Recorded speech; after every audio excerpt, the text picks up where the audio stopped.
Kaj se beli na zeleni gori? Je li sneg to ali so labodi? Če bi sneg bil, bi skopnel že davno in labodi že bi odleteli. Ne, to sneg ni, niso to labodi, to je šotor Age Hasanage. Tako poje žalostna južnoslovanska balada Hasanagenica iz 17. stoletja, ki že v prvih verzih govori o labodih.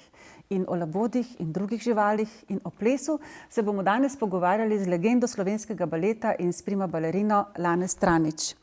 Lane Stranič se je v 70. letih prejšnjega stoletja uvrščala v sam vrh ne samo slovenskega, temveč tudi jugoslovanskega baleta. Kot prima balerina in kot članica ljubljanske baletne hiše je slovenski balet ponesla onkraj meja Slovenije, v Srbijo, Bolgarijo, na Hrvaško, v Italijo, Avstrijo, Nemčijo. Zapisali so, da jo je odlikovala izjemna, za tisti čas zelo nadpovprečna vrhunska tehnična pripravljenost. Pozdravljena, Lane. Dober dan. Torej, danes se pogovarjamo o plesu, o živalih v plesu, o živalih o baletu. Ples je vendar najstarejša umetnost, kaj ne? A so ljudje že od nekdaj posnemali živali? Ja, že od nekdaj. In tako rekoč najbolj so oponašali ptice, njihov ples osvajanja in potem pa so tudi razna, če so klicali dež ali če je bila poroka, so plesali in se zabavali od veselja, pa tudi od žalosti mogoče. In balet pa ni tako stara umetnost, ni tako star ples. Kdaj lahko govorimo o začetkih klasičnega baleta?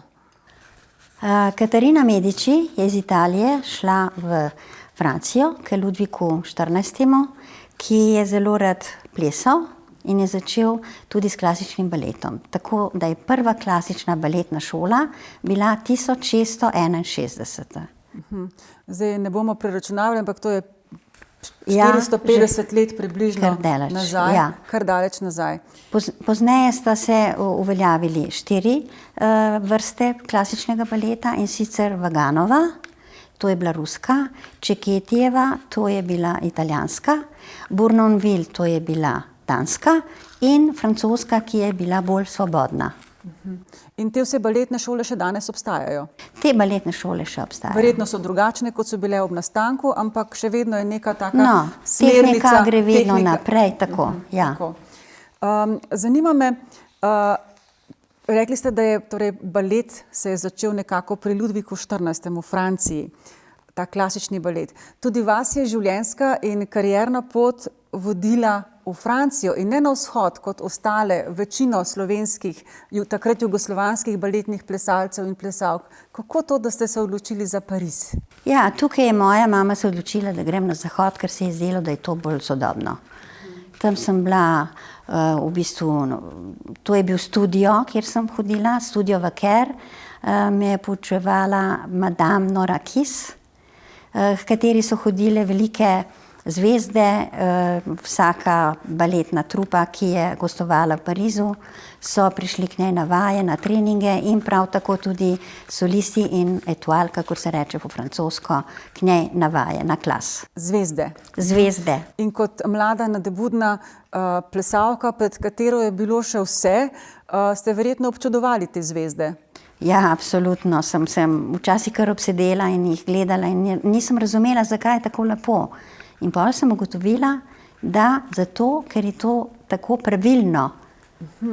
Se pravi, vse gibe so izvajale pravilno. Pravilno. Jaz mislim, da to, kar govorite o umetnosti v plesu, lahko enostavno prenesemo tudi na znanost. Če je pravilno, je dobro. Nikoli ne smeš nekaj početi, kar ni prav. Mora biti brezhibno in potem greš lahko korak za korakom naprej. Ali veliko baletov, ker le smo zdaj pri projektu, ki vključuje živali, vključuje neke živali? Mi vsi poznamo Labodje jezero, ampak verjetno so še kakšni baleti, kjer so živali, če pravite, da smo od nekdaj oponašali živali. Ja, tukaj je potem še Lepotica in zver. Ognjena ptica. Ognjena ptica, pa tudi recimo se spomnim, da sem sama plesala v Pepelki, v drugem dejanju, ko peljejo Pepelko na ples, sem plesala kobilco, ki je vlekla to kočijo. Kočijo. No, pa vsi vsako leto obiskujemo opero in si ogledamo Hrestača, kjer so miške. Tako, tudi, seveda. Potem so tudi otroški baleti, kjer so živali večinoma, tako da, ja, kar. Je kar nekaj tak. Ampak zagotovo je verjetno eden izmed najbolj prepoznavnih baletov Labodje jezero. O čem govori ta balet? Labodje jezero. Lahko poveste zgodbo? Princ Sigfrid praznuje 21. rojstni dan in njegova mati, kraljica, mu reče, da bo naslednji dan ples, na katerem bodo princese in naj si izbere ženo. Zvečer gre na lov in tam zagleda laboda. Ga hoče ustreliti, v tem trenutku pa se spremeni v deklico. Povedala mu je, da je zaračarana v princesko, oziroma začarana ni v princesko, ker je bila princeska, ampak začarana v laboda in da jo tega reši lahko samo tisti, ki ji zapriseže večno ljubezen.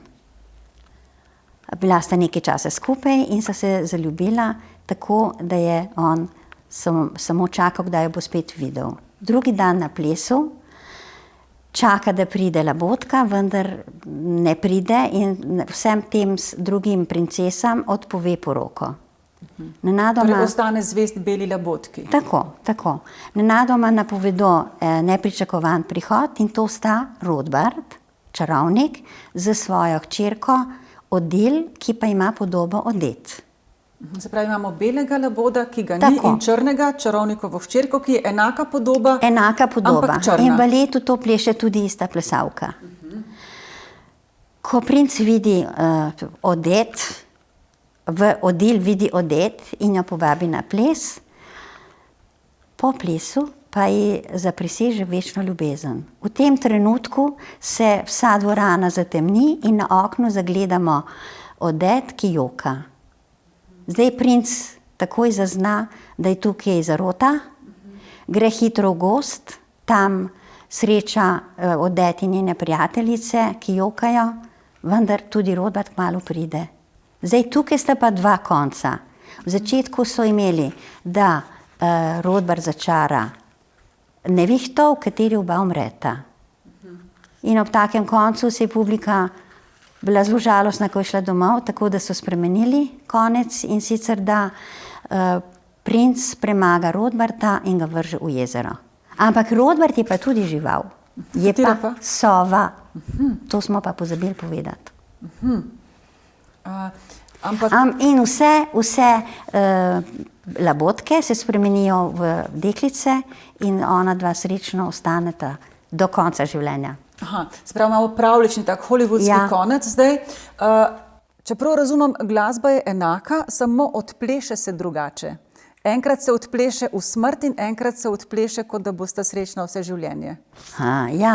Zdaj tukaj imamo belo in črno, v bistvu, ker sta dva laboda in v njihovih gibih mora biti različna vsebina, ne? To je razlika. Vsebina teh gibov mora biti različna, da se razume, kateri je beli in kateri je črni.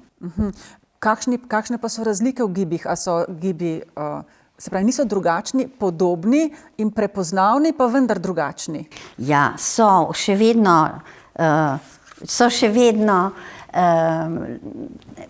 labodji, ampak črn labod je takole, sunkovit in ta gib, ki pa je značilen tudi za umirajočega laboda, je pa v bistvu, se meni zdi, da je bolj kot ena voda, ampak je narejena koreografija, da izgleda, kot da je labod. Ker mi se pravzaprav predstavljamo laboda, da se giblje tako, kot se giblje balerina. Pravzaprav se pa labod giblje zelo nerodno, ko je na kopnem, ko je pa v vodi, pa ne širi toliko svojih kril, kot bi si mi predstavljali. Ja, seveda, ker ne leti. To samo, če leti, potem razširi, ne? In pač grejo peruti do gor, drugače pa. Omenili ste še umirajočega laboda, to pa ni balet. Ja, umirajoč labod je Camille Saint-Saëns napisal in to ni celovečeren balet, to je kot ena točka. Kot ena točka baleta. Zdaj tudi vi ste plesali Laboda, belega in črnega. Še posebej nepozabni sta vaši torej kreaciji vlog Odette in Odile, s katerima ste se, tako je zapisano v takratnem časopisju, v srca občinstva zapisali kot tehnično dovršena, virtuozna, temperamentna in graciozna balerina.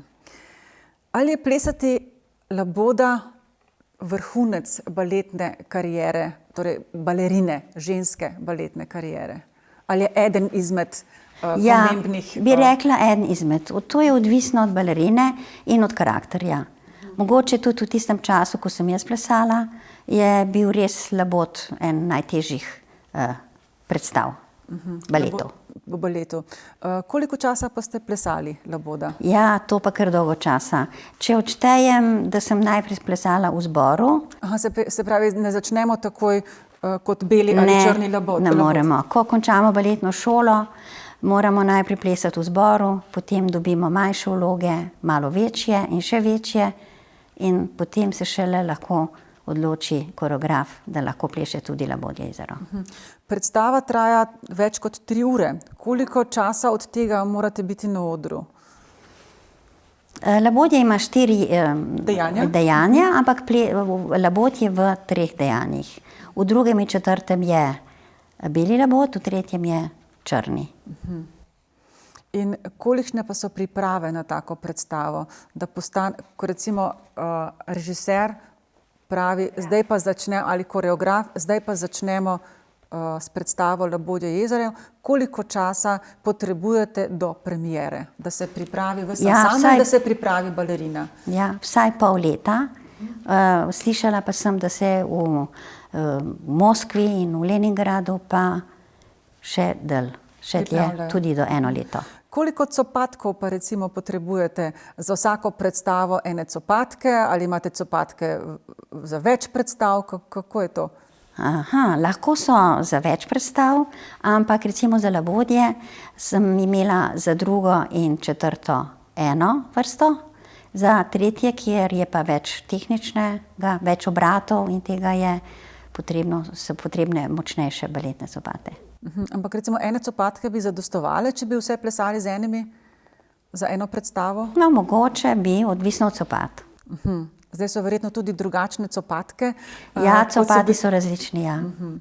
Kako pa je zdaj, ko niste več v vlogi plesalke, temveč v vlogi gledalke? Kako gledate na Labode, na Labodje princese zdaj? So drugačne, kot so bile prej, so boljše? Ja, absolutno. Tehnika gre vedno bolj naprej, več se vrti, več se skače, bolj so vzdržljivi, amplitude so večje, ampak to ne pomeni, da so tudi boljše v izraznosti. Se pravi, ne gre samo za tehnično dovršenost? Ja, tako. Absolutno je še izraznost. Je zelo pomembna. Ravno tako pomembna. Ravno tako pomembna. Nič ni zanemarljivo, oboje mora biti. Se pravi, ni pomembno, da dvignem nogo več, kot je lepo. Ja, tako. Moramo narediti tako, da je očesom lepo. Tako. Ali vam je bilo kdaj žal za vašo kariero, da bi recimo v življenju počeli raje kaj drugega kot plesali? O, kakšno vprašanje? Ja. Seveda ne. Ne, to je čudovito. Nekaterim ljudem je žal, da se niso odločili za kakšno drugo pot. Pa ne, če narediš eno tako veliko kariero, v bistvu, potem ti ne more biti žal, no. Koliko let pa ste plesali Laboda? Verjetno oba Laboda. Oba Laboda sem plesala 13 let.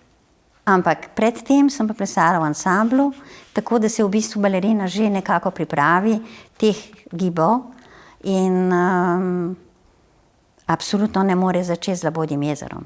Po baletni šoli dobi manjše vloge, potem malo večje solistične vloge, potem mogoče manjšo, lažjo. Za pas de quatre, kaj takega? Pas de quatre, ja.